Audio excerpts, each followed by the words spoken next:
Welcome, everyone, to episode 11 of the Never Split Up podcast.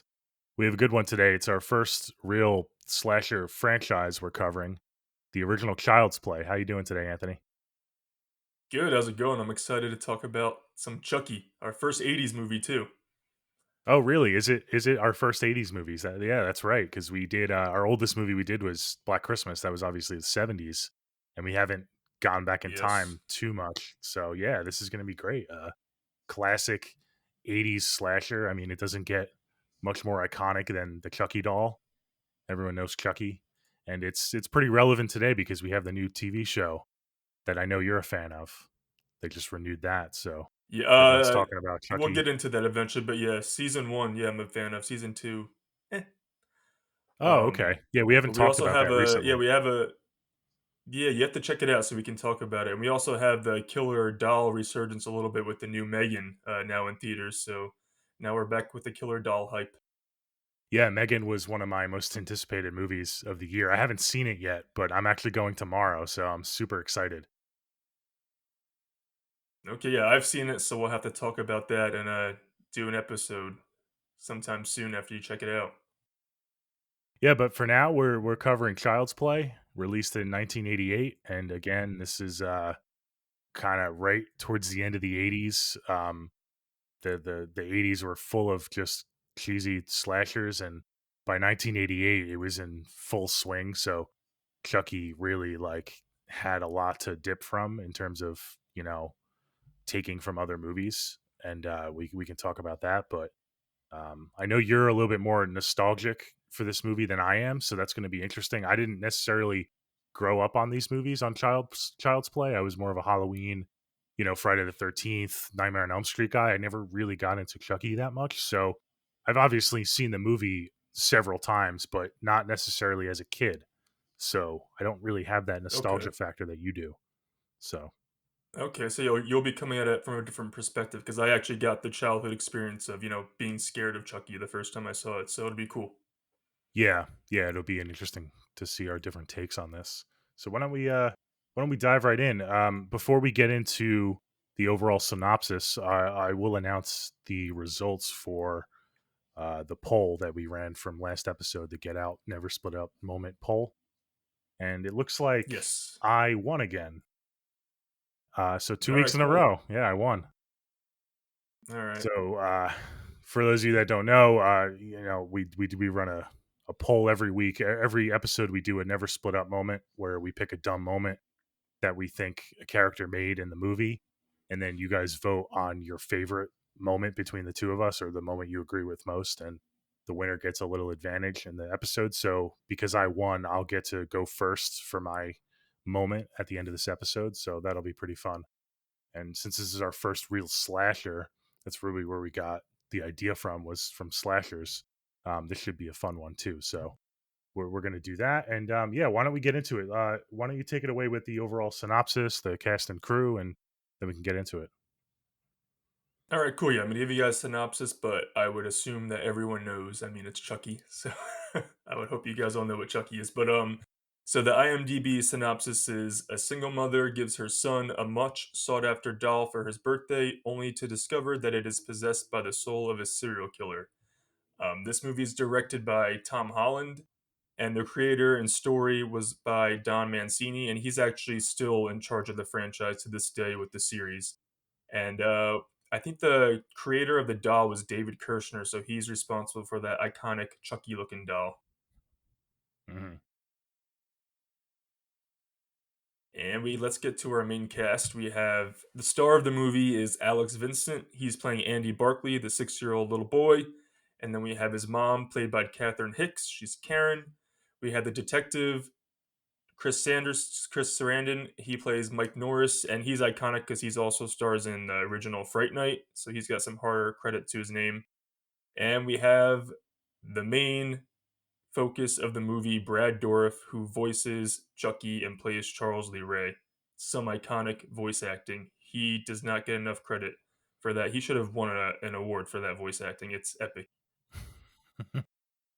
Yeah, yeah. Well, I have something to It's say so about weird that, because he's but in the opening scene. he's in the opening scene, like, as Charles Lee Yeah. Ray, but when he speaks, I'm Uh-huh. like it's so weird because 'cause I'm like, I'm only used to hearing that out of Chucky, so it's so weird seeing Oh, him, yeah. like, in real form. Uh-huh. Yeah, that is pretty funny. Usually, you don't get that. You get, like you'll get, like, a different actor who will actually do the physical acting, and then you'll have the Right, so it voice, was pretty cool. Yeah. Yeah. Makes Yeah, sense. he's talented, he puts his all into this character, to this Mhm. day, still. So he's been the only voice of Chucky throughout the years? Well, I mean, if we're gonna go include, like, the 2019 remake, which has nothing to do with this franchise, Mark Hamill, yeah. yes, so Okay. but yeah, for, like, the main series from the original movie throughout all the movies and then this TV series, it's always been him, Brad Dourif. Awesome. Yeah, that's great. Like I said, I'm not a huge like Child's Play fan. I definitely like some of the movies, but that's cool to hear. Yeah, that's really cool. Awesome. Yeah, he's awesome.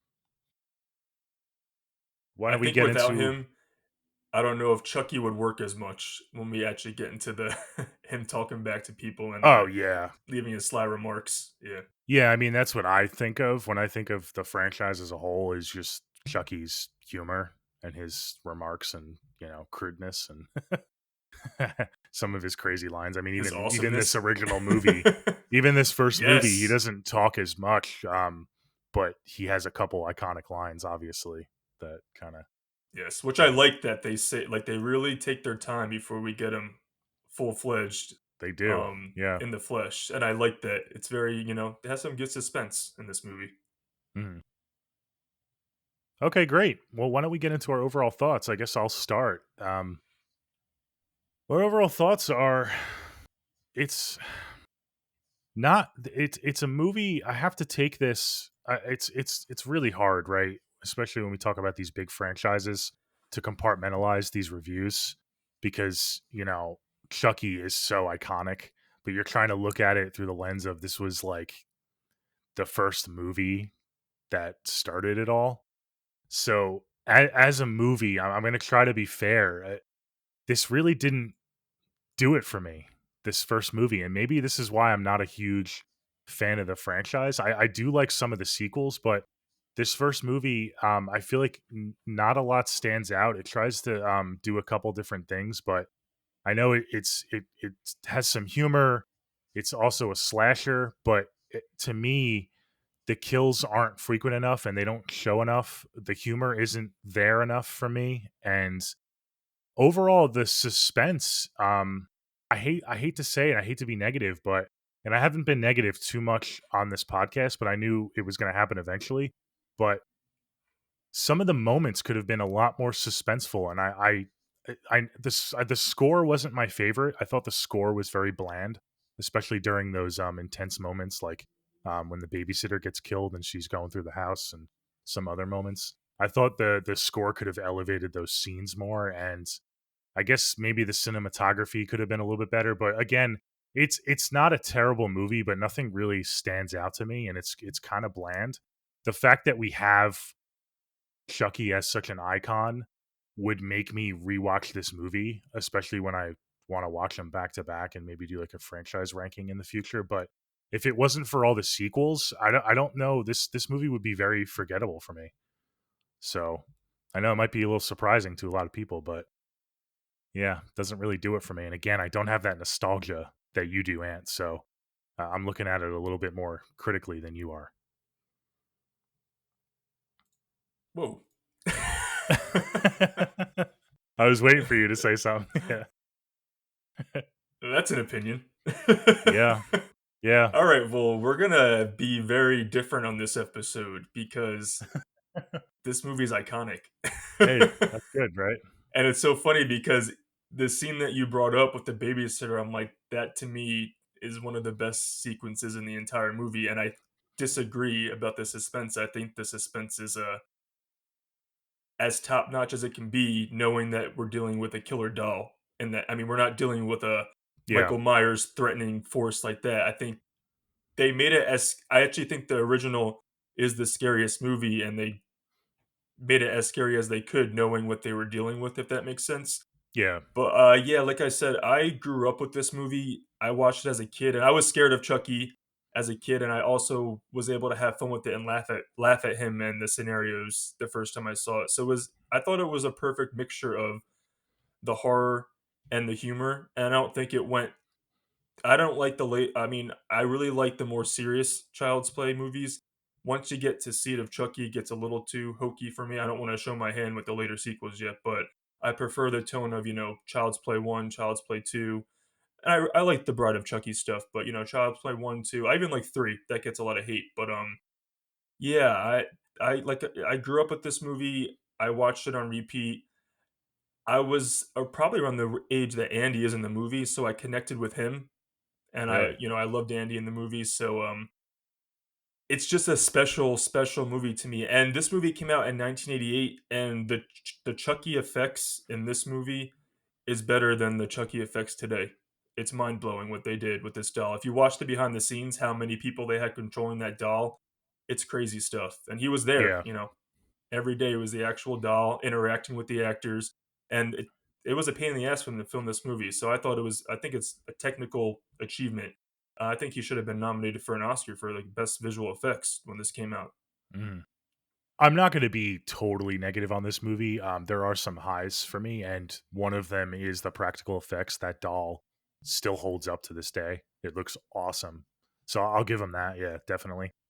But some of the things that you were saying, like the suspense and stuff, I really thought that they could have, being as it's a first movie in the franchise, they could have kept that suspense up with I want to expand upon it when we get into the actual movie, because right now this is just our overall thoughts, but um Right. they they were positioned to do something different with this movie that I wish they did, similar to the original Friday the 13th movie, and they kind of played their cards too early for me, revealing that Chucky is the actual killer. It's actually a killer doll, if that makes sense.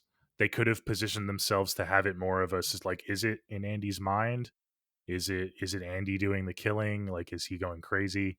I thought that could have been a cool twist to it. Even if they don't end up doing that at the end of the movie, they could have played that out a little bit more, but they kind of showed their cards right away. And let's just get into it, because I don't want to spoil too much Yeah, we before need we to get get into the into movie. it. We need Yeah. to get into this because I just have so much to comment on what you just said. Let's get into it. Yeah, no, it's great. And you're like you said, you grew up on this movie and you've probably watched it way more times than me. So maybe you can come at it differently and change my mind. But you know, You know what I think it is? You're looking because you saw this movie. I know you said you were older. I feel like you're looking at it through the lens whether you were like an older teenager or an adult, but I think you're looking at it through we're looking at it from 2 different perspectives. Because I watched it today, I'm like, "This is just a fun" I mean, I love Chucky, it's just a fun, great slasher yeah, movie, but as a kid, I was like, I was waiting for I'm like, "Oh, when are they gonna show him and get into Chucky? When are we gonna see Chucky? When are we gonna see Chucky?" So I was actually, like, wanting it to happen sooner, and you wanted the opposite to happen, you wanted the suspense.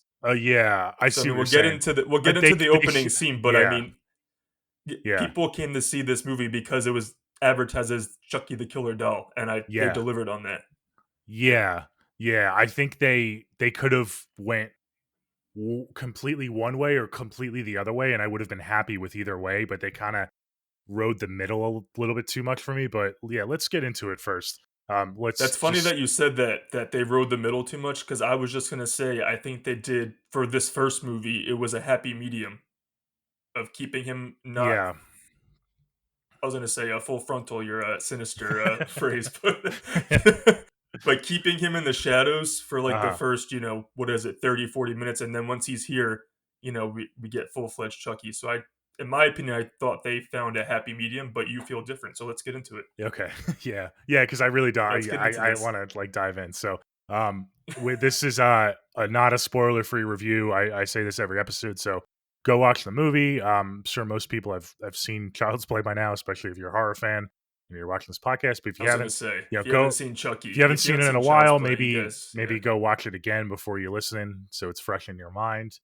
But, we're gonna be getting into some pretty good spoilers here, so, um come back when you're ready to listen. And if not, then here we go. So why And don't you before we get into the actual plot, I mean, there's no way if you even don't if you're not a fan of this, you're gonna have a fun, entertaining time with this, so it's not a waste of your time to check it out Mm. regardless. It's You're gonna have a good time watching this movie. You're Yeah, either gonna laugh okay. at it, laugh with it, or you're gonna see Yeah, some yeah. crazy Chucky stuff. It's fun. Come on, it's a Okay, fun yeah. movie. Come on, give it that. Okay, we'll see. You're crazy. You're I crazy. know, I know, I hate how critical I am of this movie, but it's not fun enough for me. Again, it did it. Yeah, I know. It tries to, like, let's just get into it. All right, let's get into the opening I scene really before we wanna, yeah. get. The opening scene, let's get into the opening So, scene because this is one of my yeah, favorite okay. scenes. As you know by It's an now, awesome scene. I like, backstory. I sound like a broken record, but I love villains. I love seeing villains' backstories. Like, I love when a villain has a rhyme and a reason to why they're a villain. And this opening scene is great. This is one of the highlights for me. This scene and the voodoo guy scene, I forgot that guy's name, is like It's a one of my cool two scene. favorite scenes of the movie. Yeah, Okay, so we have opposite favorite scenes too. Very interesting. So yeah, we have different yeah, we have different perspectives of yeah, what we enjoy in our horror movies too. Interesting stuff. All right, let's get into it. So we get the awesome MGM United Artists logo, which always brings me back to my childhood too. I get nostalgic just seeing that for the opening credits of yeah, this movie because I remember the first time I saw it. I thought it might have been one of the first times I saw the MGM logo. But so we open on the city streets of Chicago and we have a cop who we later find is Detective Mike Norris, Chris Sarandon.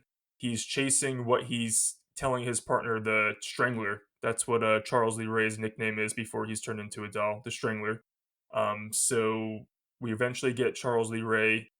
He's with his partner Eddie Caputo, but Eddie Caputo flees, and Charles Lee Ray ends up in a toy store, obviously because the movie's called Child's Play, and he is eventually shot by Detective Norris. And as he's dying, he performs this voodoo ritual chant to transfer his soul into the body of a good guy doll. Because we see a bunch of dolls in this toy store that all look like what we know as Chucky. There's just a shit ton of dolls on display, and he does his chant, which is so damn iconic. His Ade Dewey Dembula, give me the power I hmm beg of you. I know that shit by heart. yeah, That's how yeah, much. That's how many times I watched this movie.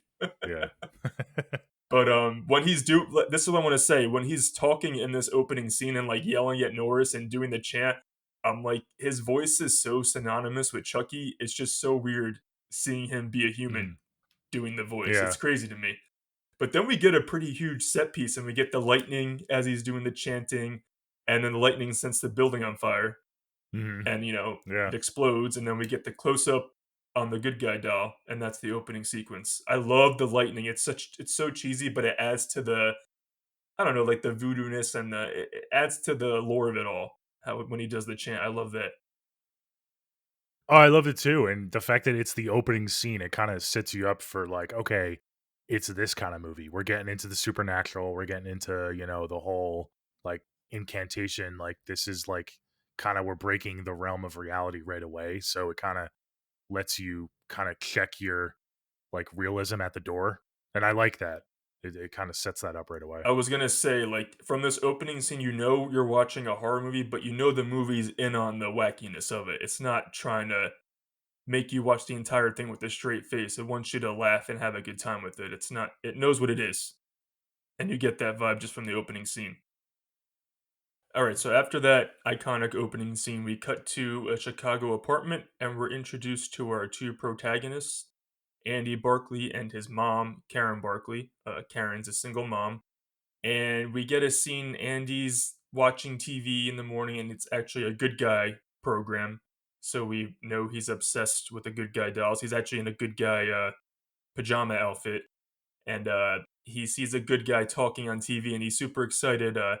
He It's his birthday, and when he sees the good guy talking on TV, he glances at his presents, and he sees the shape of what a good guy doll box would be, and he assumes that his mom bought him a good guy doll for his birthday.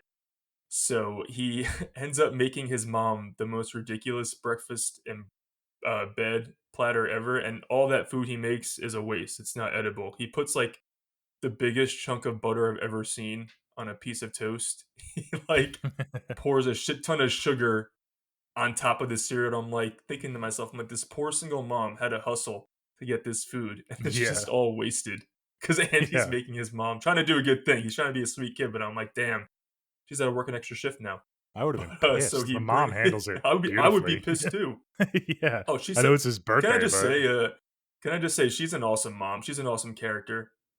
She's great in this movie. She sticks by her son throughout. But so he brings, her breakfast in bed. She's like so nice. She's like, "Oh, how long have you been up? You excited for your birthday?" She's like, "I think I'll just eat this later." And she just puts that to the side. And he wants to open his gifts, and he chooses the one that he thinks is going to be a good guy doll, and he opens it up, and it's just clothes. And he does get a good guy tool chest, but Karen sees that he's upset, and she's like, "Listen, Andy, I know you wanted a doll, I just didn't have enough time to save for it." Again, like single mom just doing her best, and he actually. To his credit too, he's like, I know, but he's still mopey about it because he's a kid. He wants his good guy doll. So I yeah. really love that introduction to them too. I just connected with them immediately. I don't know how you feel about the 2 characters. Um, yeah, they're fine.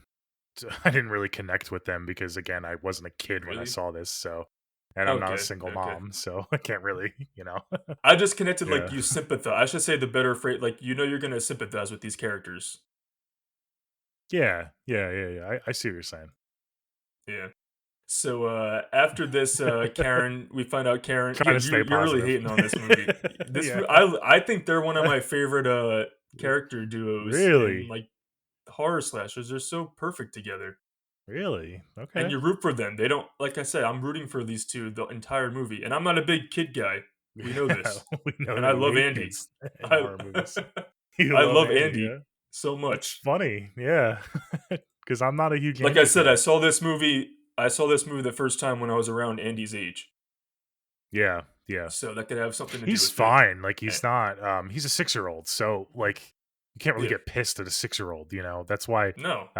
even though this is our first slasher, it's gonna be interesting for our never split up moments because a lot of the moments that you can criticize are moments that are done by a six-year-old, and it's like, would I have done, like, smarter things as a six-year-old? Probably not, so, I would have can't really done kinda dumber things because I actually think in some scenes Andy's like wise beyond his years with the Yeah, decisions he makes and how he reacts to these adults interactions with him and with each other. He's like senses so much for a mhm, 6-year-old. So yeah, I would be dead, I think, if I was Andy at 6. I would be so stupid in that situation. yeah, yeah, So after that introduction, which I think is sweet and adorable, and I love them, we cut to Karen, and Karen's at work. She's works at a mall, mall department store in a mall, and her friend Maggie, who's actually she's in Greece. That's how I remembered her when I saw this movie because I saw Grease first. But she's one of the pink ladies in Greece. So I thought that was funny. She goes from that to Chucky, but she comes up to Karen and she says a homeless man he's selling a good guy doll in the alley. So she goes and she gets the doll. I think they go back and forth on the price a little bit, but she gets the doll for Andy. And then we cut back to her at work. Her boss is such an asshole. It reminds me of my days in retail. He's such a dick. He I pretty much, know. he's such an asshole. He tells her, first of all, it's her kid's birthday, and he's like, "Yeah, you can leave, but we need you back for a double shift because someone called out sick." I'm thinking to myself, why is that her problem? You're the manager. Figure that I shit know. out. But he pisses me off every time I watch the movie. I hate him. Yeah, it's funny looking back on these older movies and like, but that was the culture back then, right? There was no I know. work home life balance. Thankfully, Right. we're starting, especially after the pandemic, we're starting to get like, workers starting to like know their worth a little bit more and Right. value that home life balance. But because I would never put But up with that stuff. I You hate kidding that me? I'd scene be like, because like she can't afford to say no because like she's a I single know. mom. She needs the money and she can't Oh lose her yeah, job. So I just yeah, like he used that against her and it's like disgusting. I oh yeah, really wish he got killed by Chucky. So yeah. Maggie It's offers, yeah, total, it's especially crazy. like you said with retail, like they just treat their employees like total shit and they know And that they it's need the annoying job, because so Maggie's a good friend. She's like, I'll cover for you, like spend the night with your son. And he's like, you work in shoes, you can't do jewelry. She's like, really, dude? I can't fucking yeah. just do jewelry for a couple hours. But Maggie then she's like, I'll babysit, come home at 5 for 2 hours and then go back to work and I'll stay with Andy. Mhm. So in between shifts, Karen goes home and she surprises Andy with the good guy doll. And we find out this good guy doll's name is Chucky because we get the iconic line that every horror fan in the world knows. He goes, "Hi, I'm Chucky, and I'm your friend to the end." And he goes, "Heidi ho, ha ha ha." I ran around my house and said that on repeat as a kid. My parents must have hated Child's Play. I was like, Did "Heidi you ever ho, have ha a ha ha." good you ever have a No, good I guy didn't. doll? No, I okay. didn't. No, Yeah. I always wanted one. They're pretty. They're you can get them now, but they're pretty expensive. Yeah, I bet, because 'cause they're big. But yeah, that line's. I mean, "Hi, I'm Chucky, and I'm your friend to the end." It's the peak definition of iconic. I love that. It's iconic. There's no other way to describe that. So after that, Andy's super super happy, and he actually appreciates. He knows that his mom was struggling, and he shows his appreciation that she gave him that extra gift. Like again, love their bond and their relationship. So after that, Karen she has to go back to work, and Maggie is babysitting Andy, and he's just obsessing over Chucky. So we get a scene. The TV's on in the background, the news is on, and we can see that Chucky is kind of focused on the news. We don't see him move or anything, but he's facing the TV, and we hear about Eddie Caputo and that he escaped the precinct. And Eddie Caputo was Charles Lee Ray's partner from the opening scene who got away. So Mm. Angie tells Maggie, she's like, Chucky wants to watch the 9 o'clock news, and she's like, all right, it's time to go to bed. Well, don't Let's get going. you see Chucky move towards the TV, like, he moves his head, so you kinda His head know, just like kind of like, at like this flips point. kind of towards the TV, and his or it might Okay, just be his yeah. eyes at that point. I can't remember. It might be his eyes might just glance Yeah, it's either his because eyes or he does, like, a slight his head head does the nod, flip. so I think I know that. Yeah, no, it's his eyes because his head does the flip in a like couple minutes when they're in the bedroom. But so Maggie tells Andy to go wash up, and she's putting away dishes, and then she's startled because the TV's turned on, and she finds Chucky sitting in front of the TV, and obviously she thinks Andy put him there. Poor Andy gets blamed for everything.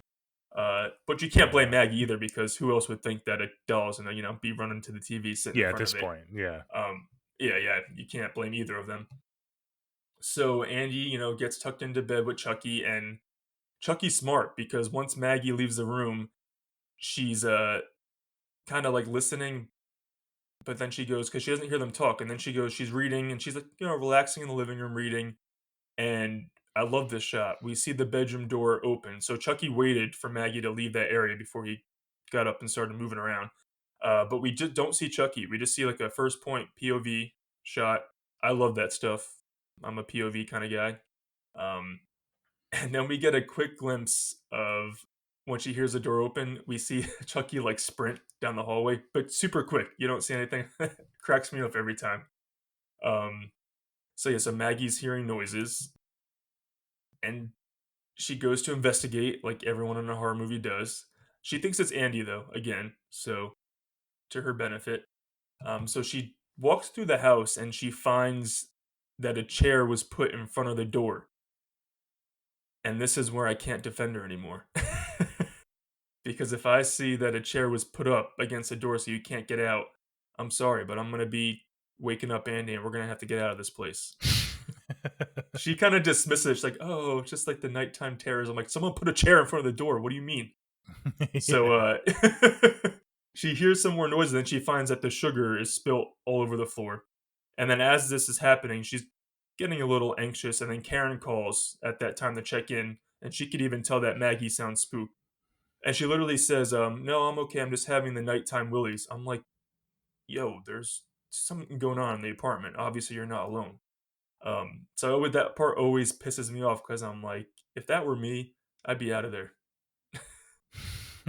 So she starts cleaning up the mess on the floor of the sugar, and she hears a noise behind. There's like plants set up, so she hears a noise and she moves the plants. Nothing there.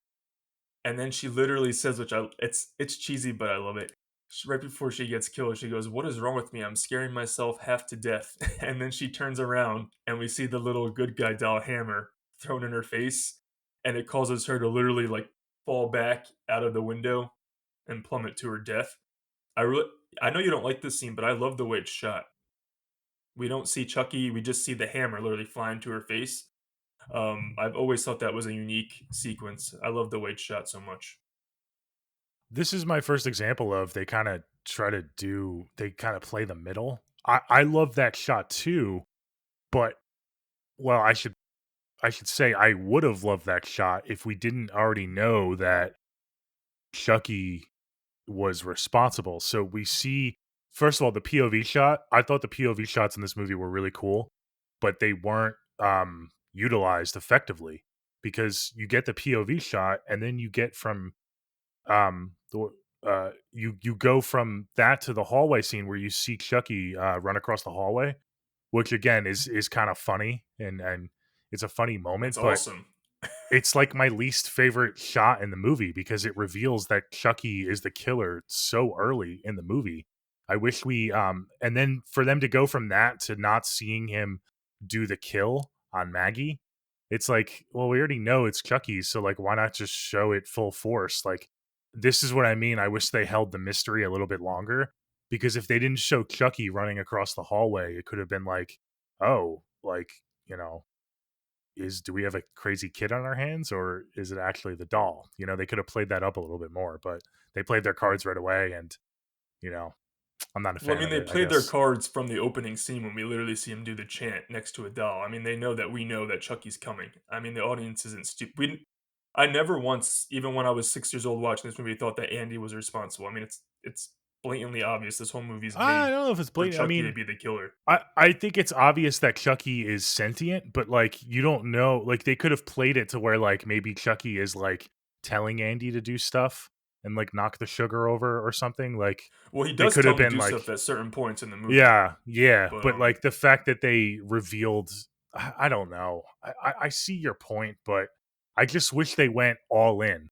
So like the fact that we know it's Chucky right away, like they should have went all in with the kills and like really like he doesn't talk until halfway through the movie. I Like, was gonna you know? say like I love the restraint they're holding because when we do get the lead up, we know it's Chucky, which I like, but we still getting the little snippets of it and the slow lead up, and we're not. When we get to the scene where we see Chucky go full force, I think the weight makes that scene so much better. So we have an opposite opinion on this. I like the lead up, and then when we get that oh shit moment, halfway through, and there's no going back. And I think the lead up to it makes the rest of the movie all the better and more iconic. Okay. I would have liked to see, I guess, and maybe I'm like because I'm like thinking of the rest of the franchise and how hokey it is.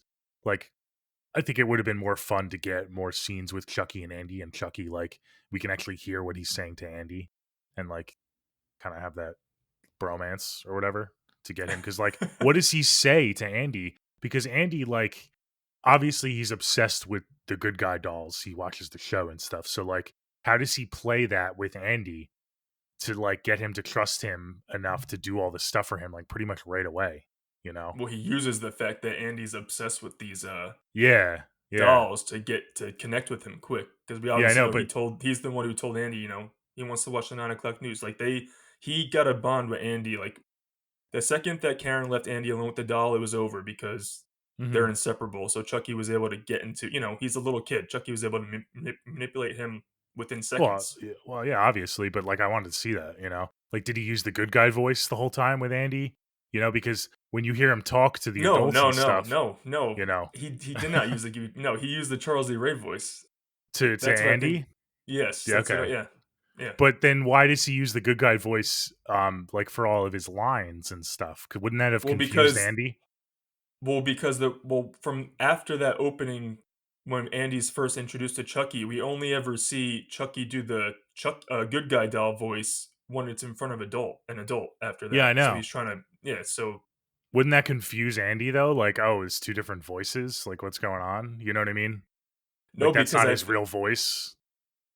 no because I think Like, Chucky I know what you're saying right now. I Yeah. know Andy gets pissed at Chucky because he's like, Chucky, Right. like, stop, like, you Do be know, you. the secret's Do your out. real Yeah, voice. I Right. know that, but like, I don't know. Again, I like villains, so I guess to see more of like his interaction with Andy and like how he manipulates Andy right away. I obviously he's a 6-year old, so probably wouldn't have been hard, but like I would have liked to see like the dialogue between those two.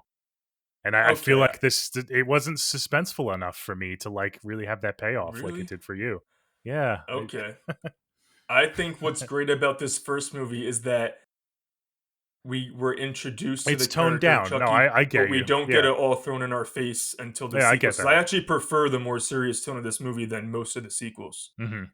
I So, get that, and I would agree with you, and I guess my problem is they don't do the serious tone good enough for me. It doesn't hit for me like it hits for you. okay. Like I said, the score and the way it's shot, and it's not creepy enough. It's not serious enough. So maybe if they would have nailed that better, I wouldn't have an issue with them holding back on Chucky.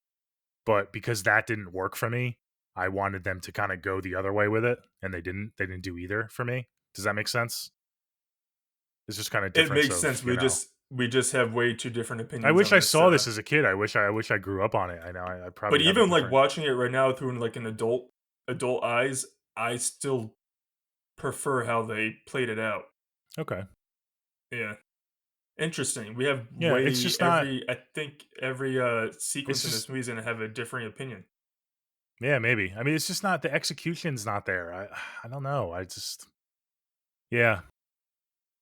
I yeah, Interesting. because I do like a serious tone too, and But the like I whole said, it's concept is never creepy. yeah, But it's creepy, it's not scary because they know what kind of movie it is. I mean, it's a dog mhm, killing people. How serious can you get, you know? They're yeah, serious they're as serious as they can be, is what I should say, and I think they succeed in that. Um, okay. so, well, I'm a little taken Are you aback serious? by Yeah. the Chucky hate. Hey man, I can't This love isn't every real. single villain. I know, Every I'm single just like, this is franchise. like an iconic one. This is crazy to I me. know. I know. Uh, I I'm I taken feel like the aback right now. concept is iconic though. This is gonna No, be the another hot movies, the take. Like, franchise is iconic. What do you mean? I don't know. Like, I know a lot of people that like know Chucky, but don't like know the movies as well. Does that make sense?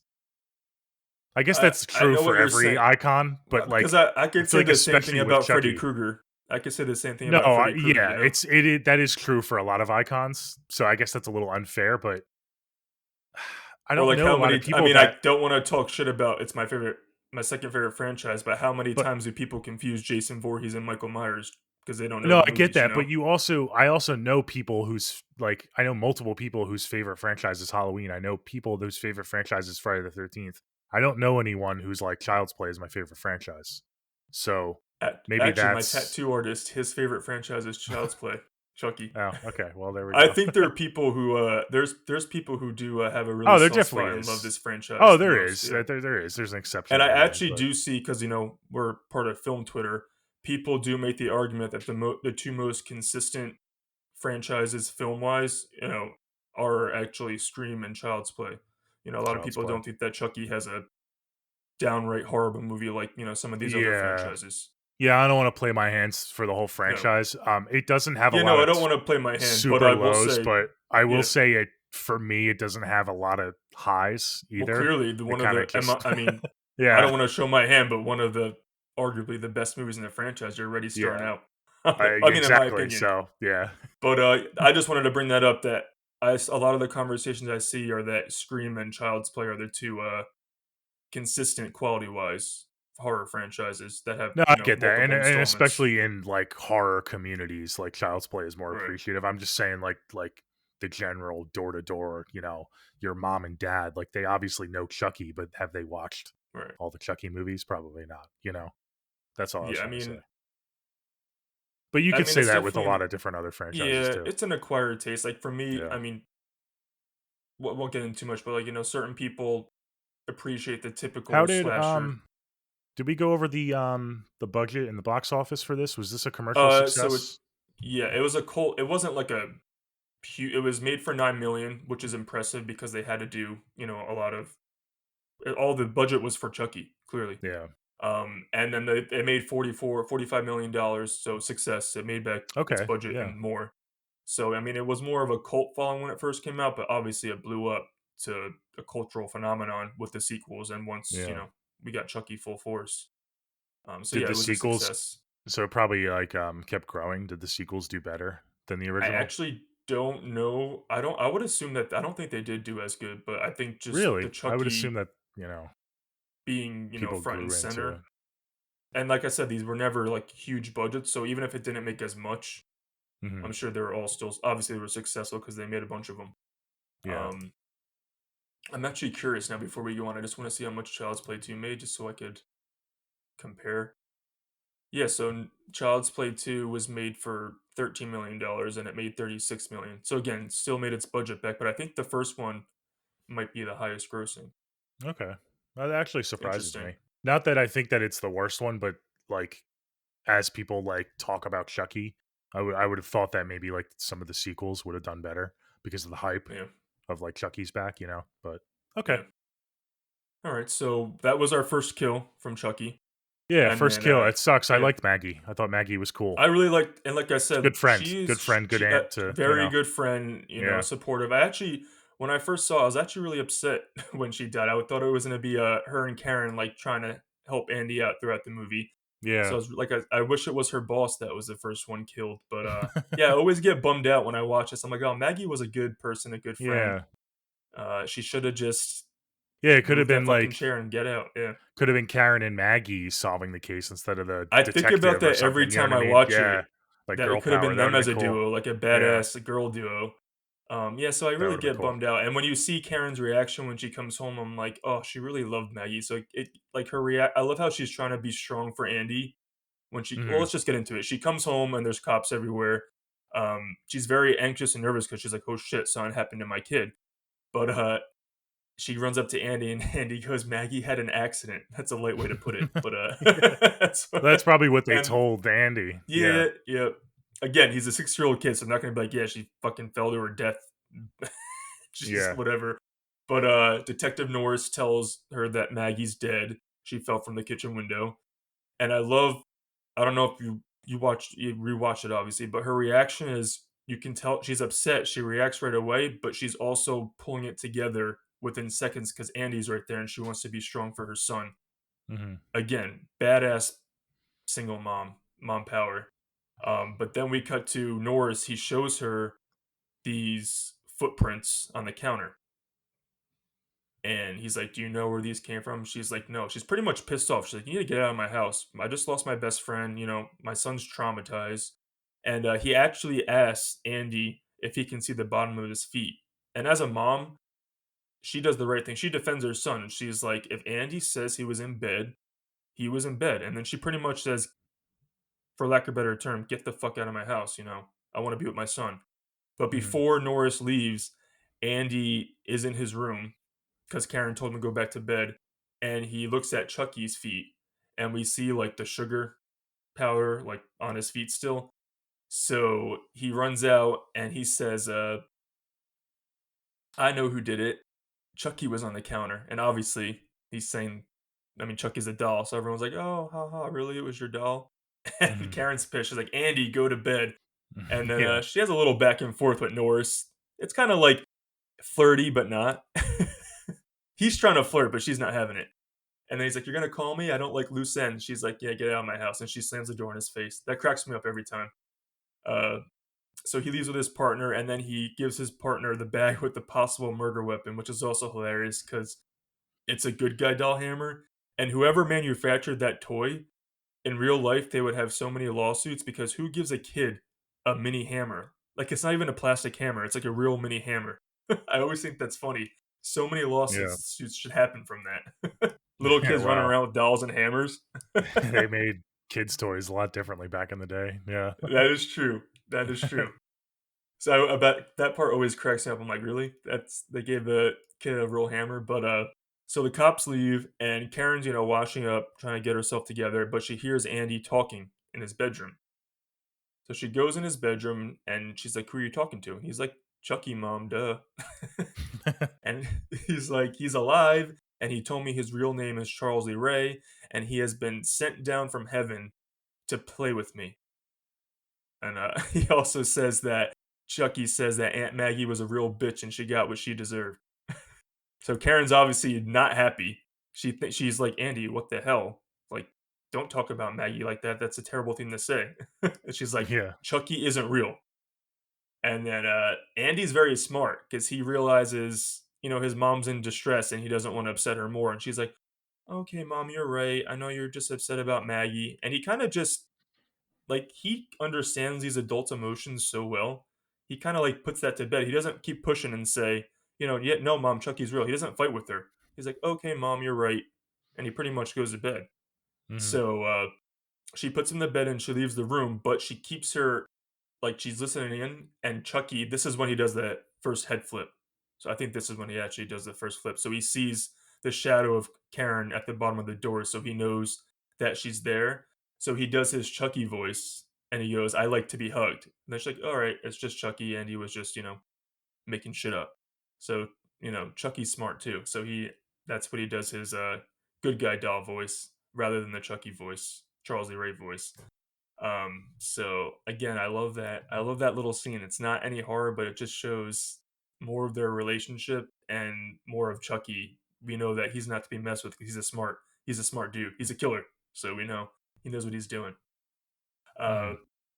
so then the next day we cut to and Karen's taking Andy to school. She drops him off, but after she leaves, he leaves school, skips out. He skips school as a 6-year-old, and he gets on a train with Chucky. And we're in Chicago, so this little kid by himself going on a train. They end up at a bad part of town. Andy's a badass. He doesn't give a shit. But Yeah. this part always cracked me up, even as a kid. Andy, like, when they get off the train, they end up in a really shitty neighborhood, and he's like, "Oh, this is Eddie Caputo's house." So Chucky wants to go find Eddie Caputo. But Andy goes, he doesn't say if he has to take a piss. He goes, "I have to go tinkle." Wait here. That always cracks me up. I'm like, who says that? Yeah. But when Andy goes to tinkle, Chucky obviously goes into the house where Eddie Caputo's hiding out, and he turns on the gas and opens the oven. And Caputo hears something, so he's like walking through the house, and he actually fires his gun off a few times. But then he ends up seeing Andy outside, and he's like, "Oh, it's just a kid." But then he hears a laugh coming from the kitchen, and he opens the door, fires off, and the house explodes, and Eddie Caputo's killed off by Chucky. And then we cut to Karen. She's showing up at the police station, and Norris left her a message that something happened, and he tells her that Andy was at the scene of the explosion. So pretty much, the police are building a case that Andy's not only responsible for Maggie's death, but now this explosion, which they're giving this kid a lot of credit. But Karen goes to Andy and she's like, "Listen, nobody believes you about Chucky, and unless you start telling the truth, they're gonna take you away from me." And she's really upset because this is her life, her kid. So Andy gets very upset at Chucky, and he keeps telling him, "Say something, say something, say something." And he's telling his mom, he's doing this on purpose. He's not talking on purpose. And he even punches Chucky. And Andy goes, "He said that he'll kill me if I ever said anything about him being Charles Lee Ray." So then we cut to this doctor's watching all this psychiatrist or whatever, and he's like, "All right," I think his name's Dr. Ardmore. He's like, "I've seen enough." He's like, "Andy's gonna be admitted to a psychiatric hospital," which I also think that was so drastic to do right away. I'm like, how many kids pretend to talk to their doll? But poor Karen, she's her son's taken away from her, admitted to a hospital right after that. And then in my opinion, again, it's not you're gonna have a different opinion. We cut to the most iconic sequence of the entire movie because this is leading up to the big reveal. So Karen, she's home alone with Chucky after Andy's taken away, and she demands Chucky to say something, and he just does his good guy doll voice, and he goes, "I like to be hugged," and then she kind of just like laughs at herself forever, like kind of questioning the situation and believing her son. So then she looks at the box that Chucky came in and she holds it up and the batteries fall out. Oh, I remember the first time I saw that, I was like, "Oh no." I love Yeah. it, love it, love it. So she's obviously startled and she walks up to Chucky. She turns him around so she can check to see if he has batteries installed. So when she opens the battery case, there's no batteries in them. And he twists his head around. He goes, "Hi, I'm Chucky. Want to play?" And then he falls down and rolls under the couch. So Karen pulls him out of the couch and she demands him to talk again. And this is a badass line. She says, "I said, talk to me, damn it. I'm going to throw you in the fire if you don't talk to me." And then the best line of the movie. This is when we get the reveal of full fledged Chucky, which I think the wait for this moment was so worth it because of this reveal. So after she says, talk to me, damn it, or else I'm going to throw you in the fire, he turns around and he goes, "You stupid bitch, you filthy slut, I'll teach you to fuck with me." And that's when we get the Chucky that we know from all the sequels from now on. Best line of the movie. Chucky attacks Karen, bites her arm. She throws him, and he escapes the apartment. All right, we have to talk about that scene because it's the best scene of the entire movie, in my opinion. That reveal. Okay. I don't have an issue with it. Yeah, I like it too. I guess I feel like if he would have talked sooner, it wouldn't have ruined that for me, but you like how that was the first time we get that. It makes it That was iconic his for you. first Chucky dialogue. Yes, it's Yeah. amazing. No, it's great. It still would have worked for me because it still would have been the big reveal to the mom. You know what I mean? But Okay. no, it's an iconic moment. I can't really rag on it, you know. It's And that to me is the most yeah. suspenseful. I mean, talk about suspense. That's suspenseful when she's holding up the box, the batteries fall out, she's slowly walking up to him, tension, she Yeah. opens the battery case. This is as suspenseful as the Child's Play franchise gets, that scene. Yeah. No, it does. You're right about that, but I wish it was more suspenseful. I wish it was executed better. Really? I Okay. don't know if it was like I said, I hate to I don't know who composed this movie and who did the score, but I kind of finding that because I actually disagree with you. I love like I mean, really, I think this it's is a very theme of the generic. movie. No, I Really, I love think like it's the very bells generic. too, like the no, I like it. I like it a lot. Like in the Uh intense moments, they could have dialed that up to 9, and I feel like they I didn't. think They they kind of, did though. I don't know. Go back and watch it, maybe. You go back. I've seen it countless times. But I will say, I think holding his speaking until that moment was 100% the right decision. I know you said it wouldn't have affected your experience with that reveal. I think it made that reveal. Yeah. I mean, to get his first talking Hmm. as a Yeah. doll, as in the Charles Ray voice, "You stupid bitch." I mean, come on. This is some great stuff for getting into right now. I love his Yeah, face when he bites I her. can't knock the moment. Yeah, I know. Yeah. he's I like, can't knock this ah. moment like in general, like just this particular scene because it is a good scene. It's one of the strong points of the movie, but and it's funny and it's effective, but yeah, it's a good scene. I don't really know what you want me to say. Okay, I wish the okay. lead up was a little better. That's all. Really, Yeah. I think it's tense. It's funny. It's Yeah. suspenseful. It's scary. I think the acting from what's her name again? I can't remember her name. It's gonna bother me. Catherine Hicks. She plays Karen. Yeah. She was amazing because she's interacting with nothing. She's interacting with a doll, I, a puppeteer, and I think the direction yeah. was in this specifically this scene. The I'm kind direction of from Tom Holland was pretty spot on. And this is a horror movie about a killer I'm kind doll. of We have these struggling. kind of So performances. yeah, that's what I'm getting at. Other franchises like, you know, Freddy, Jason, Michael, they have the villain's aura. So they don't need like especially I'm thinking of a lot of the Friday movies. Jason is such a scary character because he's so big and strong and, you know, capable. Child's Play has a doll, right? So what you But the said they doll did of the a most for killer of a what they could do for yeah, the yeah, doll. yeah. Yeah, I mean, but I he's mean, we not see menacing like to look at. So well, he's menacing. there other yeah, in his own way, like for a kid, yeah, like when you grew up watching this movie, like, you know, Well, killer even I doll, mean, if that's I was an creepy, but adult and I had a doll fucking charging me, like I would be like, "What the fuck is this creepy shit?" I would punt the shit out of it, but I would still be creeped out. yeah.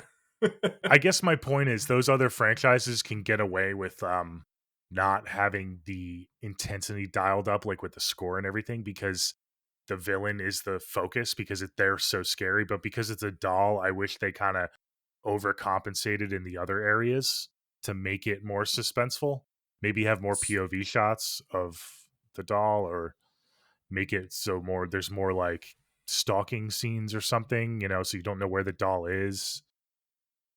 Well, they did that for the lead up to this moment. I think that's interesting what you just says that these other franchises, because they have these big hulking, iconic Mhm. killers that anyone would be terrified of. Yeah. I think Child's Play has to work harder to make these scenes effective, and Yes. I think, and especially in this movie, they succeeded in working harder. You obviously feel different, but I think what they did, because you don't have a scene this the lead up like a scene like this in a lot of the Friday the 13th movies. It's just pretty much killing dumb kids. So Yeah. I think specifically this sequence, the build up was just, this is some great filmmaking right here. Yeah, yeah. No, we agree on that. I think it's a harder job for the filmmakers, and they did the Yeah. most they could, but I just don't think it was good enough for me. I don't know. Okay. And I also want to say I'm not shitting on Friday the 13th because it's an awesome franchise, but 95% of the characters I don't care about. I'm actually looking forward to the kill. And I know that's a lot of the fun of those movies. I'm scared for Karen in this situation. I want her to get out of it. I want her and Andy to survive and defeat Chucky. I'm rooting for the protagonist. And I'm a character person, you're a villain person. So that might be another reason why this movie's not 100% working for you. Because I'm following their journey It throughout it, could not be. really I'd have to Chucky. think You know what on I'm trying to that. say? You know what I'm trying to say? Um, Yeah, no, I know what you're trying to say. Yeah, yeah. I like the characters. They're not my favorites. I guess I mean, they're maybe not my favorite because characters of all time, but I yeah, love them. Yeah. yeah, yeah. I don't know. It's really hard, man. I really wish I saw this as a kid. Maybe I would like root for Andy more, but seeing this for the first time, like when I was older, like probably a teenager, and now as an adult, like you don't want to root for a kid to die, but he's not like Really? super I relatable. usually don't give a And shit enough. I mean, the mom, I yeah, I liked Maggie more. Honestly, I thought Maggie was cool. really?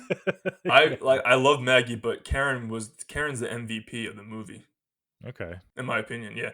But and I love how she does what any of us would do in that situation when after he bites her, she literally takes him and she chucks him. She throws him behind the couch, and that's when he runs and escapes. So she's doing what any rational human being would do when a killer doll attacks him. She chucks the shit out of him, but then Hmm. he escapes.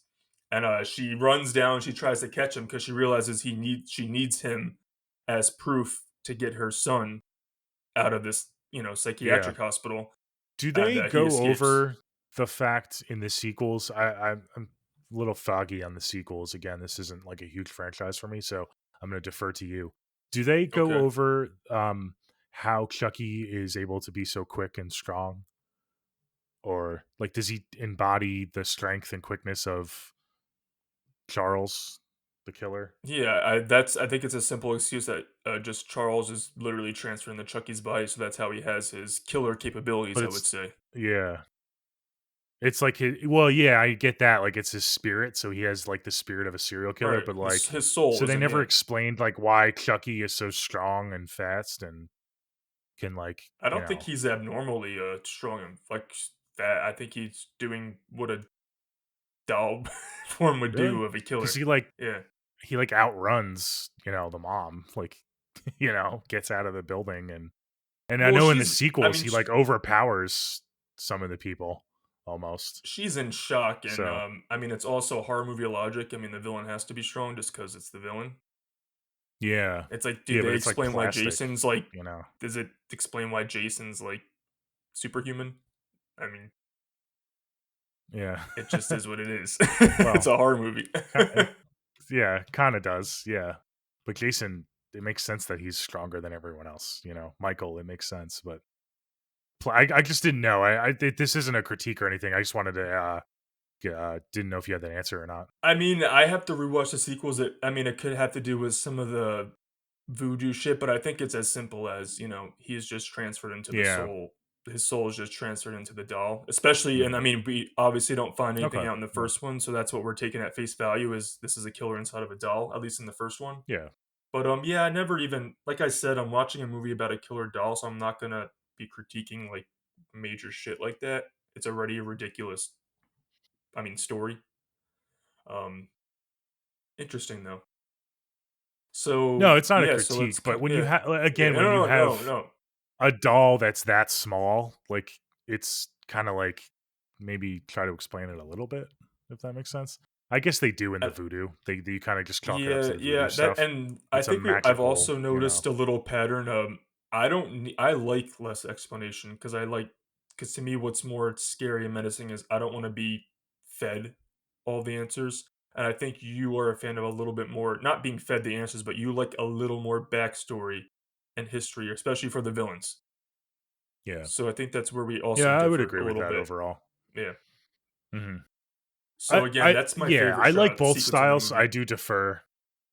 Yeah, I do defer to more backstory, but when it isn't done and it's executed correctly, I do appreciate that. you're Like, fine. there Yeah, are yeah. No, movies yeah. that I get I'm it. fine with, but I would agree with that overall. Yeah, Okay. it's a good take. Yeah. Yeah. So I like that we have these different tastes. It's just really upsetting me that you don't love this movie.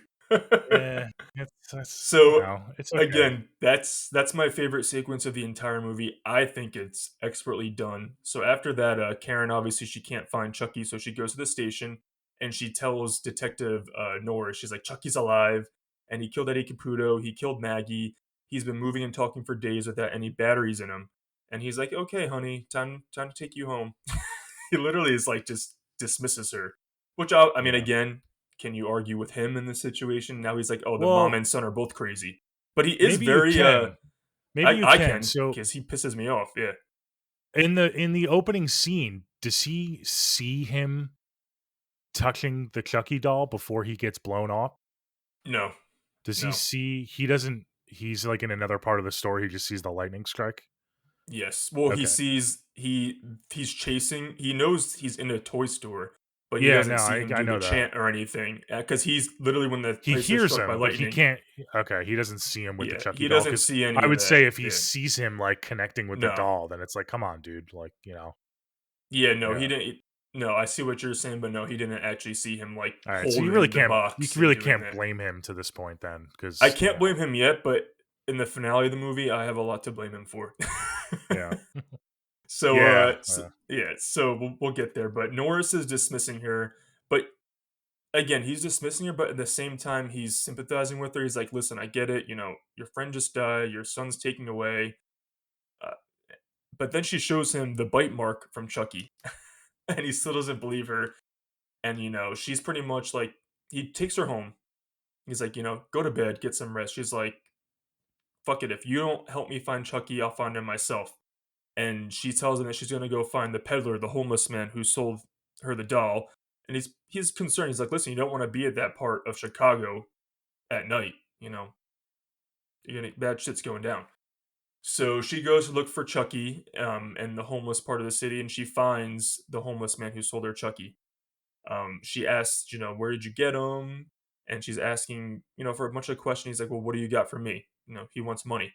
So she gives this poor woman, she gives him everything she has, and he's like, it's not enough. And then she's like, what do you mean it's not enough? She's like, that's all I have. He's like, no, you have more than that. And then he literally, I want to, again, we don't get the people who I want to die in this movie. That's my one issue. Yeah, He tries to yeah. sexually assault her, literally.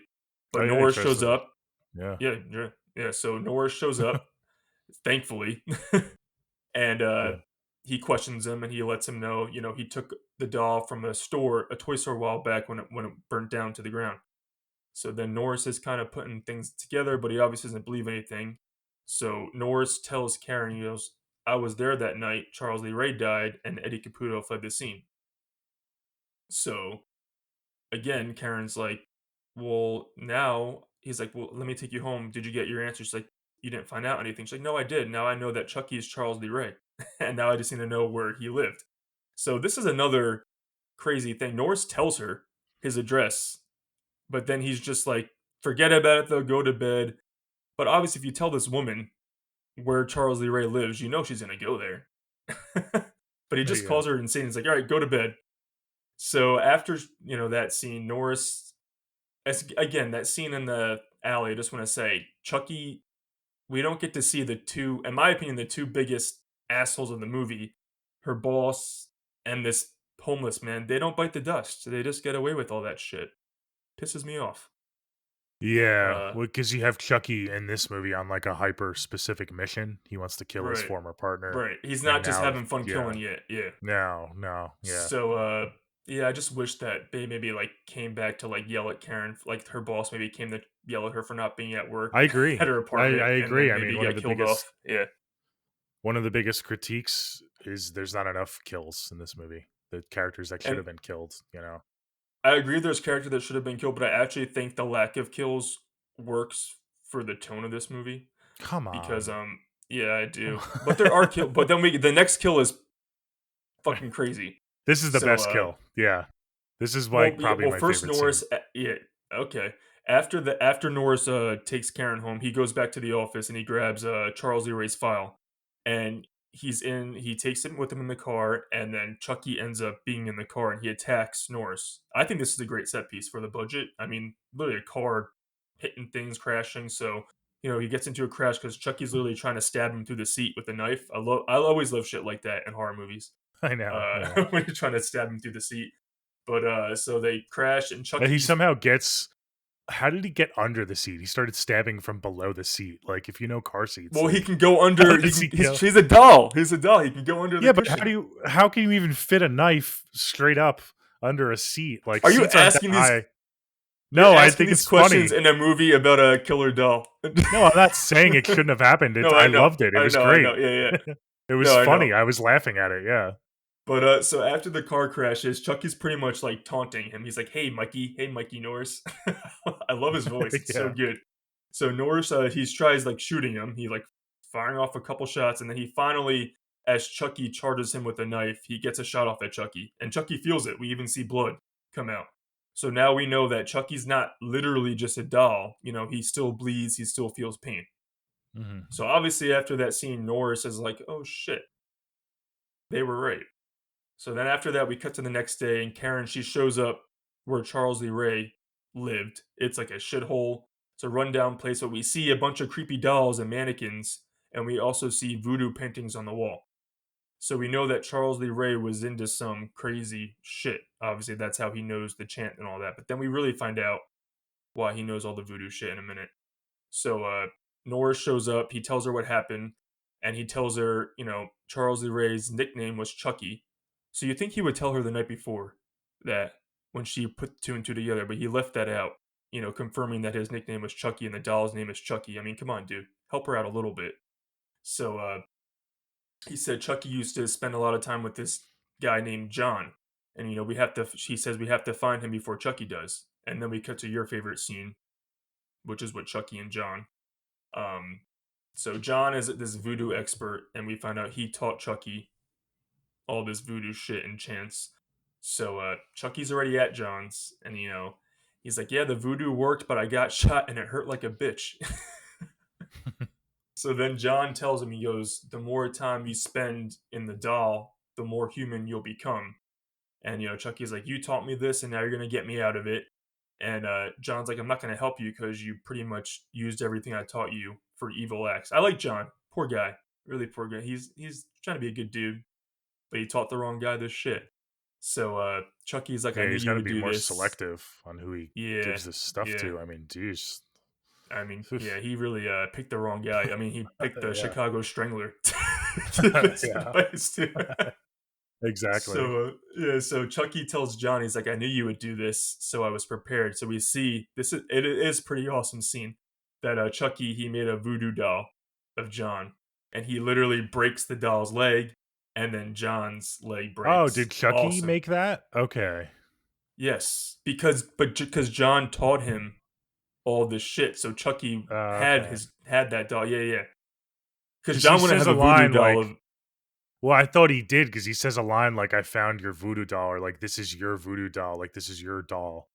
I didn't realize that he made it himself. I I think thought, like, I John think that had it Chucky. for Okay. himself. I didn't know if there was, like, something in voodoo where, like, you keep your own doll, like, for Oh safekeeping or yeah, I something. think I think I that's a don't no know. go. I think the bad people make dolls of you so they can do bad stuff to you. So I'm pretty Yeah, sure I get Chucky that, but did. I Yeah, yeah, thought yeah. he had his own doll for himself. Yeah, I I don't don't know think why. so, but I love this scene when he breaks the leg on the doll because you're like, oh, is it gonna work? And you see his actual leg break again. the special effects, I mean, this is 1988, all practical. We should mention this is all Chucky's all practical in this Yeah. movie. There's no CG. Amazing. So Mhm. Chucky threatens John. He's like, "Oh," with a knife. He's like, "I'm gonna stab the doll," which obviously John would die. And then John tells him, "You would have to transfer your soul into the first person you revealed your true self to, which is Andy, in order to get out of this doll's body because obviously he's becoming more human." So he's like, Chucky's like, "Oh man, it's a 6-year-old kid I got a date with." So poor after John reveals what Chucky needs to do, Chucky's Chucky, and he stabs a voodoo doll anyway, and he leaves John bleeding out.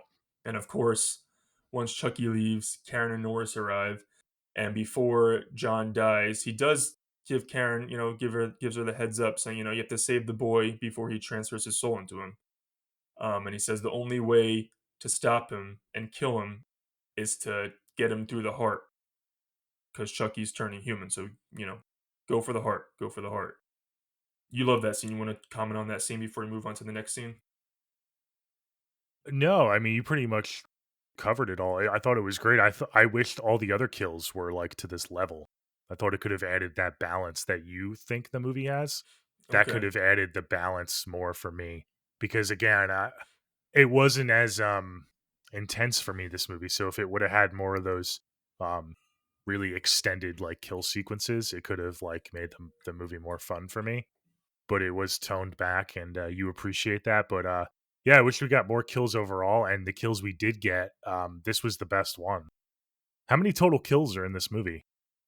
Just, Well, the there's next, all right, one, 3, don't, three. 4, like, Wait, wait, maybe wait, wait. 4, maybe 5? One, two. Because there's Maggie, and then there's his partner. No, his partner Maggie's doesn't die. death. His partner doesn't die. There's three Oh, kills in the yeah. movie. There's Yeah, three yeah, yeah. kills, Only 3, and then the guy at the hospital?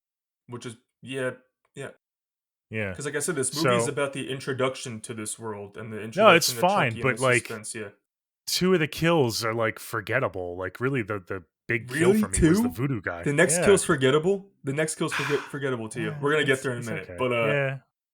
I think that this is the fun, cheesy voodoo Chucky kill of the movie, but I actually do prefer my favorite kill in the movie is the first one Is because Maggie. I like Yeah, the build up. I know Yeah, that. Yeah, Maggie. Yeah, okay. Yeah. Okay. but I like think I the said, I like the buildup would have been balance. better Uh, if it went from that buildup to, like, a cool kill that you saw was, like, extended. Okay, But I guess the because he's still in buildup the worked a little shadows at bit. that point. He's still in the Yeah. shadows at that point. I like the difference between that kill and this kill because this is literally like how much more hokey can you get than a voodoo kill, which is fun. I love it, but Mhm. I like the creative swings. So yeah, so you this is your favorite kill of the movie? The voodoo kill, yeah. Yeah. Okay. Yeah. All right. So Not much to again, choose great from, but sequence. You're really hating on this too much for me. All right. it's just S- I'm in go shock that ahead. you didn't grow up with Chucky. First of all. Yeah, man. I mean, hey, we've known each other since elementary school, so you could have introduced this Yeah, to this me is sooner, but crazy. This is crazy to me. All right, yeah. so the next scene is when we get Chucky. He arrives at the hospital. I will say, just a Yeah. little bit about me. I had an older brother who was 8 years Okay. older than me, Yeah. so he loved Michael Myers and Halloween. He loved The Shining. We watched the Friday movies together. I don't think he was a big Chucky fan, which is funny because he was right in that age range, that demographic, to where that movie would have Right. came out when he was little, but I don't think he was a big Chucky fan, so I didn't really get exposed to it. I watched a lot of what he was into. He had a big influence on me, so Okay. I guess that's probably why I didn't get to that until I was like, until I really started, like, identifying with horror and, like, realizing that it was my favorite genre. That's when I started to go back and watch some of the classics, and I was already, Okay. older by then. So yeah, Yeah, I was a crazy kid, and I was like, once I got introduced to horror at like 3 or 4, and like once I was shown Halloween at 6, I like begged you my just wanted to mom watch everything. Yeah, to take me to the video store, and I just went in the horror section. I'm like, I'm gonna watch everything. And I yeah, know my dad introduced me to Halloween. My mom introduced me to, I mean, Scream came out around that time, but she was like, we gotta watch Scream. yeah, But yeah. I'm pretty sure. I mean, they knew Chucky, and they were like, they probably mentioned like, "Oh, did you see Chucky?" or all that, but they weren't like, "You need to see Chucky." They were just probably brought it up offhand. So I think that's Yeah, how you I you did it on your own. Yeah. yeah, so I went over to Chucky and, Freddy Krueger, that's so I kinda did it on my own. So it's interesting, it's not my parents' favorite franchise either, Yeah. but they didn't introduce I kind of introduced myself to Chucky, um, as a thriving horror fan as a six-year-old kid or whatever. Cool. But, Yeah. so yeah, so Chucky arrives at the hospital for Andy, and Andy sees him, and I think this is his best acting in the movie. He begs Dr. Ardmore, who's an asshole, to let him out. Another asshole, but he gets it. So he begs Dr. Ardmore to let him out, and Andy's literally like sobbing, crying, he's like he's going to kill me. You know, he's gonna kill me. He's crying. But he's smart. He's smart in this scene. So fuck Ardmore. I hate that doctor. So Chucky, he grabs the keys from the front desk because obviously whoever's working there is not paying attention, and he goes to Andy's room. But Andy is a smart little dude, and he did the good old make the pillow look like a body in the bed trick under the blanket, which it happens in quite a Yeah. few horror movies. But so Chucky goes and hops on the bed, but Andy runs out of the room, but he takes the keys and he locks Chucky in the room because Chucky had to drop the keys on the floor. Again, smart kid. But of course, once he gets out of the room, Dr. Ardmore sees him running down the hallway, and he literally like chases Andy into this room, but Chucky's already in there. And it almost looks like an operating room or some sort of like well, we know it's an electrotherapy room because what happens next. So Chucky's in the room, he finds Andy, he jumps at him, but Andy picks up a scalpel for to defend himself, but Dr. Ardmore arrives and he takes it away, and he tries to give Andy like a sedative right away. He's like trying to calm him down, but then Chucky runs up and he slashes Dr. Ardmore's leg, and then he puts this electroshock machine on his head and he gets electrocuted to death. That scene disturbed this kill disturbed me as a kid actually. Because it's the way his face like jolts and the blood. This scene did scare me as a kid. I remember that. I I could love see this death that scene. scare, like, Yeah, traumatizing little kids. yeah. It was a Yeah, it little makes sense. freaky. Good effects. Yeah. So yeah, so that's our that's our third kill of the movie. Again, I like this set Mhm. piece. We get a few cool set pieces. I like it. Um, Mhm. And the guy deserved to die, so I'm happy that Chucky got in a kill that I actually wanted the person to die as well. Yeah. So after this, we get Andy. He escapes, and Norris's partner tells Karen and Norris as they arrive that the doctor's dead. And of course, he's like, Andy did this. Santos' partner's like, Andy did this. And Norris asks Karen, he's like, where would Andy go? And then, Karen said, I always told Andy if he was in trouble to go home. So it's a race to stop Chucky at this point. Andy's at home. He barricades the door. He's smart. And this is also, I remember laughing at this the first time I saw this scene. Chucky's arrives at the apartment complex and he's in the elevator on his way up. And there's an older couple in the elevator. And before she leaves, she looks back at him. She's like, what an ugly doll. And as the elevator starts going up, Chucky gets his first fuck you in of the series. Love that. Yeah. He's like, fuck you. It's so Yeah. funny. Oh no, And always that again, scene cracks me up. because this is the first movie and it's like a different Chucky and he's so focused on his mission, it's not like Right, Chucky just going out having fun. Like, he might have killed right, that couple in sequels, but he kinda exactly, just gives him a "fuck you," and he's focused on Andy.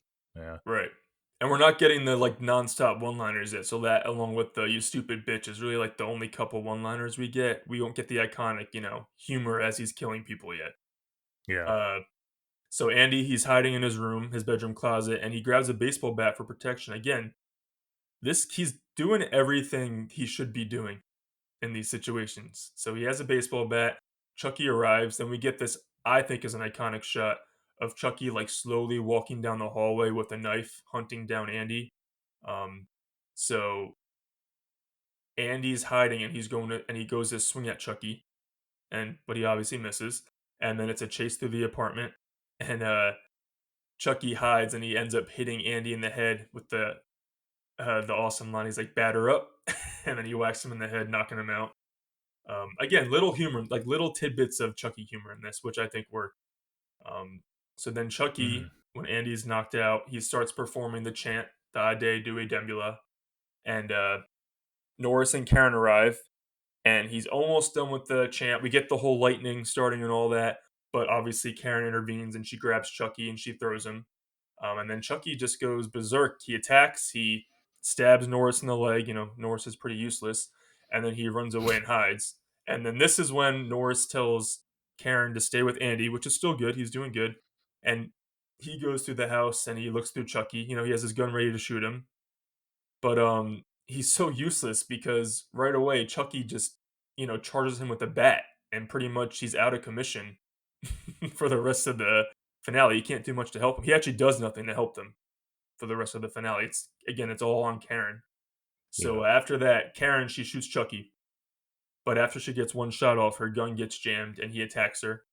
And then they get into a little fight, and then she does end up trapping him in the fireplace, but she's struggling to get the matches to set a fire. So she's able to turn on the gas, but she can't get the matches. So she's begging Andy. Andy's in shock. He's pretty much watching all this happen. And she begs him, she's like, Andy, please get the matches. Please get the matches.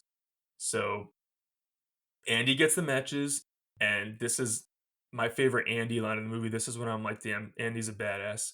Chucky ends up pleading with Andy. He's like, please don't do it. We're friends till the end, remember?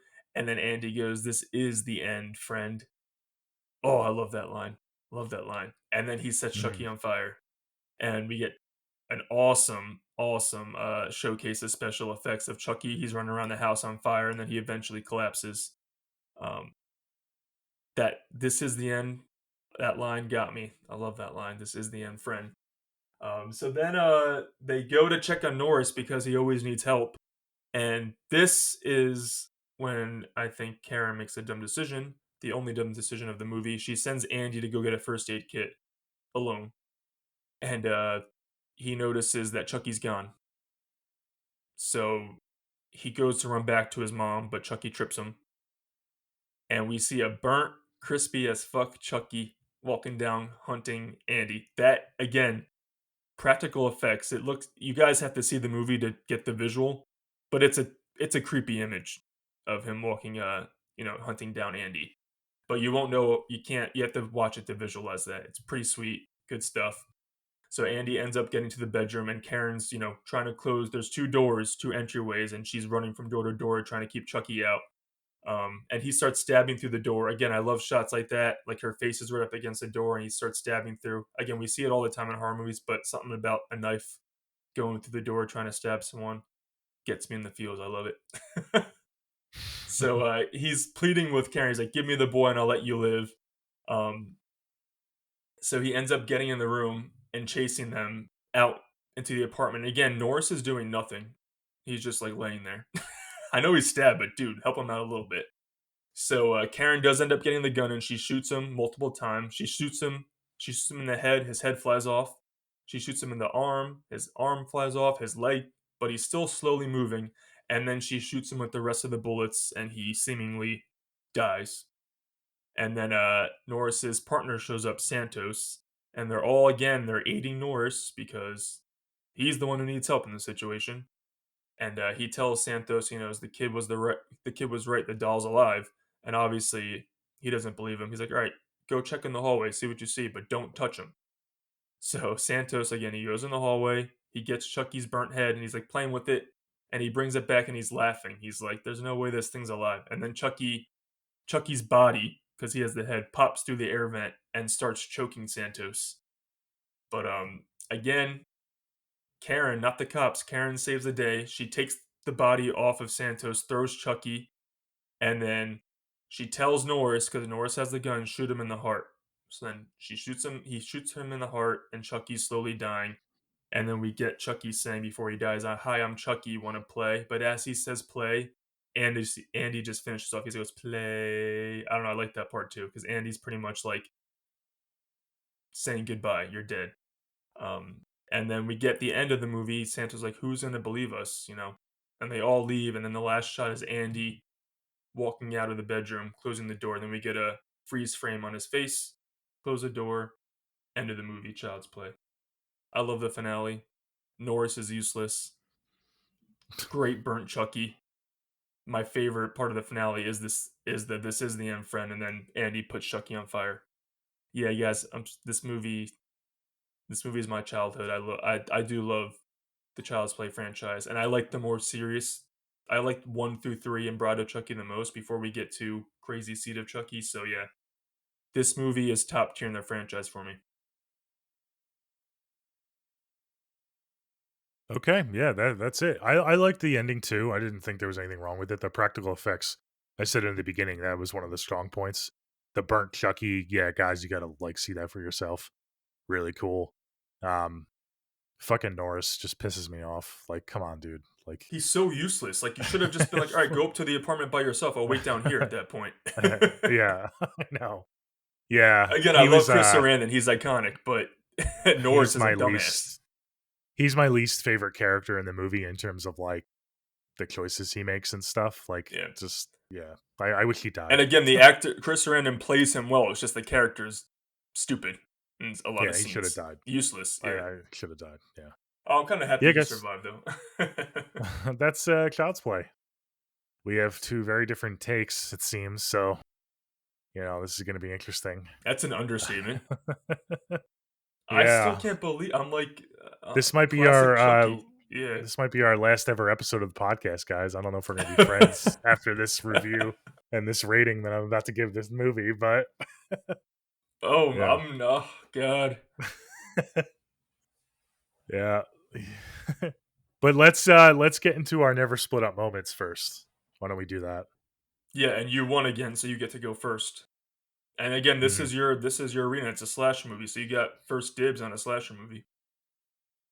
Yeah, it's a slasher movie, but it's Killer doll slasher not movie. it's not a big cast. There isn't a lot of kills. There's not a lot of like side characters that make dumb decisions. Like we have Maggie in the beginning who kind of plays it off and that's what gets her killed. But other than that, there isn't a lot of like typical like splitting up moments that like really causes people to like get killed and Right. stuff. So again, there's only 3 kills in the movie, and two of them can't really blame the Oh, actually, victims. The, the There's four first, because Eddie Caputo. He kills Eddie Caputo as well. He explodes. So there's four. I'm sorry. yes, yeah. Oh, I thought you said Okay. he didn't die. No, I said that before, and you said I he was didn't die. mistaken. No, I thought you were talking about. I thought you were talking about his I partner, as in like the cop's partner. Oh That was no, my bad. That was my bad. no, no, Because he no, tried no. to I thought choke I Santos at meant the Eddie end. Caputo. I thought you were Okay, yeah, I took referencing that the like a wrong way. sequel, and like Eddie Caputo comes back in a sequel, and I didn't like No, remember no, that no. I'm correctly. sorry. I thought you Yeah. were talking about Okay. Norris's partner who gets choked at No, the no, end. no. I thought you meant. I That's thought you okay. said he died. Yeah. No, yeah, he kills four people. Eddie Caputo, Yeah. he Okay. explodes. Obviously, yeah. Yeah. This is a tough one, but I'm gonna have to go with man. There's a couple different ones, but like they're not super obvious ones that I'm trying to keep my winning streak alive here. Well, we I were don't I unique don't last think I'm week gonna too. go We were with unique. yeah. I don't think I'm gonna go with Andy. I really can't. Like you said, he's a pretty smart fucking 6-year-old. I mean, geez, like some of the stuff he does.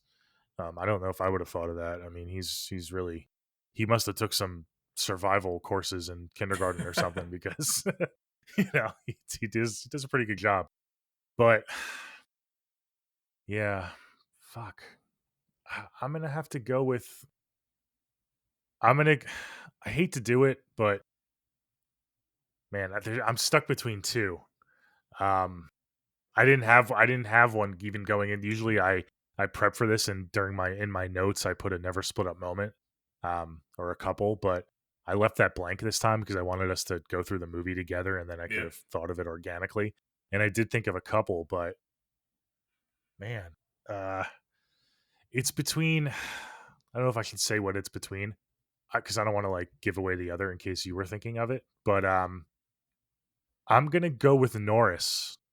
I'm gonna go with Norris when he tells and you even highlighted this. He tells Karen the location of Charles's house, right? And he kind of gives her the address, and then he's like, "Okay, like that's the address. Now we're gonna like go to sleep." Doesn't he tell her to go home and get some rest? He And like, says he pretty much gives her the address. Said, "Okay, if I'm Norris, go to bed. You're crazy."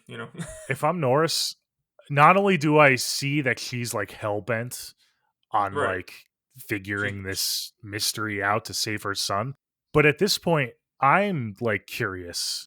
You know what I mean? And right, I wouldn't be able to go to sleep if I was Norris. So I'm taking whether I'm taking Karen or not with me, I'm going like right then and there. Like I'm solving it this night, you know? I'm not waiting.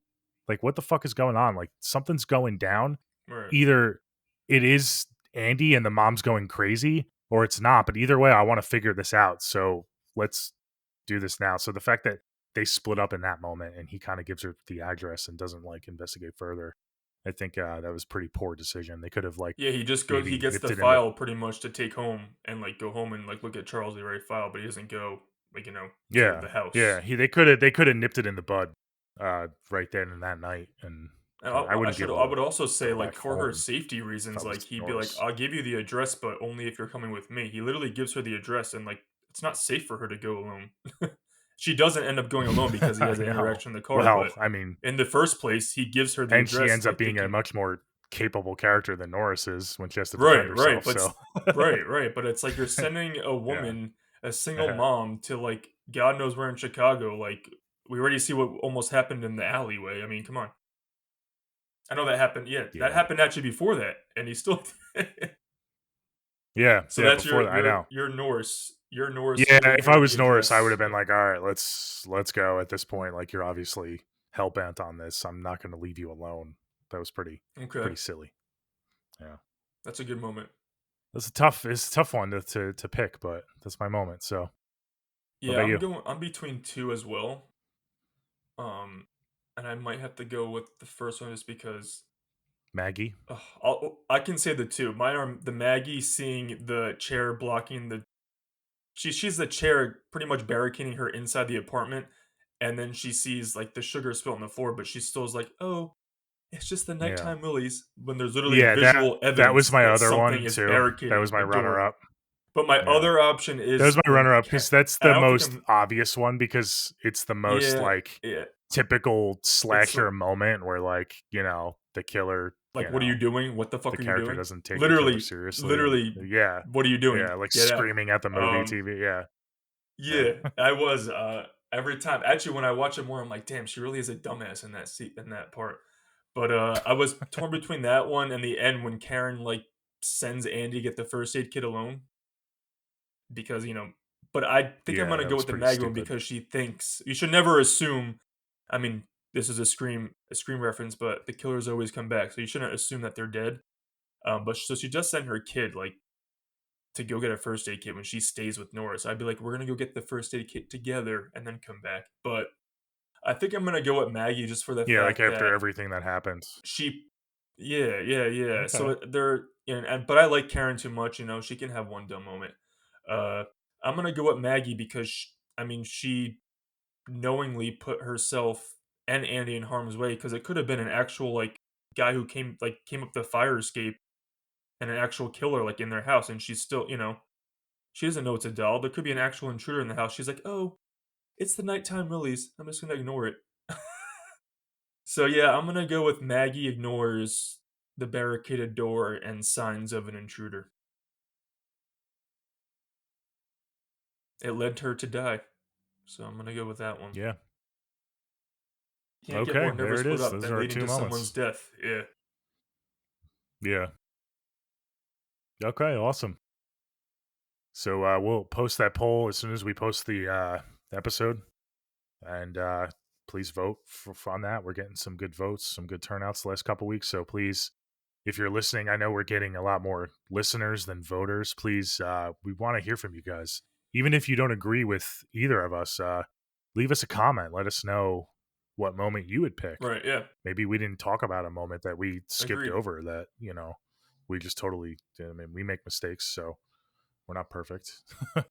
But yeah, we want to hear from you. Vote in the poll. Leave us a comment. Let us know what you think. And we're going to get into our scores now. We want to hear from you guys if you agree with Anthony or if you side with. I'm kind of playing the villain in this episode, and I like villains, and I'm playing the villain. So I'm gonna let you go first. I went first last week, so we'll let you Okay. kind of plead your case to me Um, yeah, I as was why gonna this is a say, really good the movie. never split up moments, I always look forward to the never split up moments, but I'm like, I needed to get to the score right away so we can figure this shit out and talk through it. So, we're gonna obviously have different scores. This might be our most drastic, difference on this one. I'm nervous to hear yous, man, I'm really nervous, but I mean, like I said, this isn't my favorite franchise, but I do think this is one of the I mean, I don't wanna show my hand, this is one of the best movies in the franchise, and I grew up with Chucky, I'm a Chucky stan, I do love Chucky. I mean, it's a doll killing people, what can you not love? And I love this introduction to the franchise because you can argue that no other the second one is the most similar to this one, but it doesn't have the mix of the suspense as much and the horror mixed in. It's hard for me to rate this movie because I mean, you don't really get more nostalgic than watching this for the first time as a 6-year-old. Um, but it's a movie I pop on. I watch this franchise, once a year, and I always am eager to watch this movie. Uh, I'm gonna give it. Oh, it's so hard for me. I have to give it a 9 because it's Child's Play and it's Chucky. It's a childhood favorite. Yeah, Wow. yeah. Wow. A 9. Holy. Oh my I was gonna gosh. give it Wow. like in the mid eights, but I'm like, no, like this movie is one I go back to all the time. Wow. Didn't you give It's Sinister? Chucky. Wasn't that in the eights? Jeez. Oh Sinister was my an 8.9. gosh. Yeah. Ugh. Okay. Yes. All right. We So should okay. also say, I There it love is. supernatural 9. horror, but slashers are always my that's my favorite subgenre, slashers. And iconic slashers. I mean, this is an 80s slasher movie. It's my sweet spot. So Yeah. yeah, Sinister I Yeah, it think was an is. Yeah. 8.9. Yeah. Yeah, Okay. Chucky, Child's Play. All Love it. right. Okay. So again, I'm gonna preface this by kind of going over my ranking system. I don't know if I talked about this. I might have talked about this in a previous episode, but nines are, I think we have similar. I think we're using a similar scale. We've talked about this. Nines are like all timers for me. Eights are like amazing movies, not quite like that all time favorite movie list, but just Yeah. incredible And movies. Sevens are still really good movies. What were you gonna say?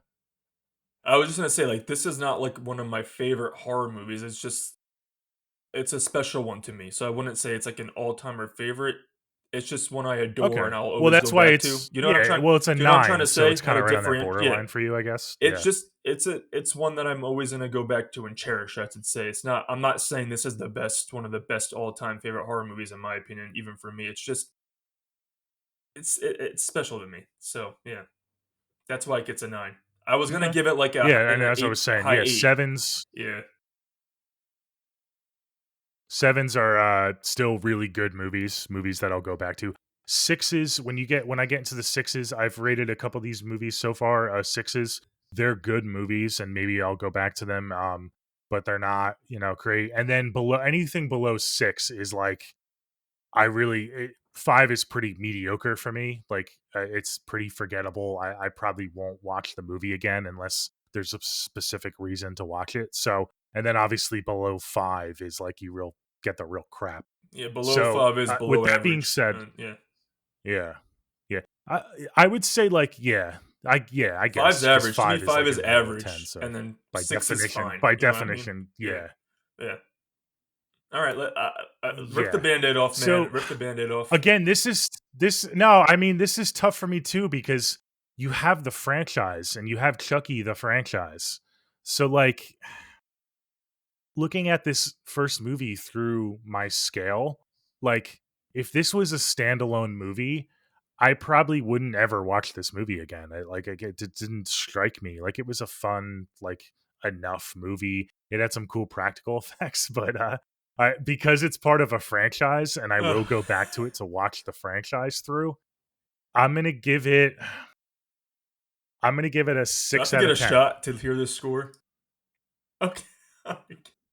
Oh, that's wow. Okay. You know what's funny? The last movie, I think I had a 9, you had it in the 6s too, 30 Days of Night. So we cut the ones we disagree on, we are like Yeah. We have like similar scores, like each of our own scores. Yeah. Interesting.